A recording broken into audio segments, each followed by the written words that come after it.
This week, two images from India's industrial heartland are colliding together. They tell a story that is both urgent as well as at some level unsettling. On one hand, workers in Noida were on the streets protesting for higher wages, a demand rooted in rising costs, inflation and the basic promise of economic dignity. On the other hand, a viral video shows factory workers wearing head-mounted cameras, not for safety, but to train artificial intelligence systems that could one day end up replacing them. Now, in a moment that forces a difficult question, should India embrace automation at the cost of human jobs or double down on protecting its workforce? Well, the reality seems somewhere in the middle. India's manufacturing sector is under pressure. Global competition is intense. Margins are tight. Companies are being pushed to produce faster, cheaper, and with greater precision. In that world, automation isn't just attractive, it's inevitable. Now, robots don't strike, they don't demand higher wages, they don't make human errors after a 12-hour shift. And yes, they can work 24/7. Countries like China, South Korea, and Germany have already leaned heavily into automation, boosting productivity and global competitiveness.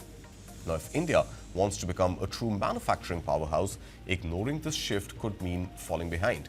But here's the other side. India is not Germany, India is not South Korea, and India is definitely not China. India is a country where millions depend on shop floor jobs for income and for survival. Manufacturing is not just an economic engine, it is also a social stabilizer. Replacing workers with machines at scale may improve efficiency, but it also risks widening inequality, increasing unemployment, and fueling social unrest. Now, the Noida protests are not an isolated incident. They are an early warning. And then comes another deeper irony. Those workers wearing cameras on their heads, they are not just doing a job. They are, in fact, training the very systems that will take their jobs and make them redundant. It raises a moral question as much as an economic question. Should workers be participants in building a future that excludes them? And can they say no? The answer is not binary. India does not need to choose between humans and robots. It needs to redesign the relationship between the two. The socialist side says automation should augment and not abruptly replace human labor.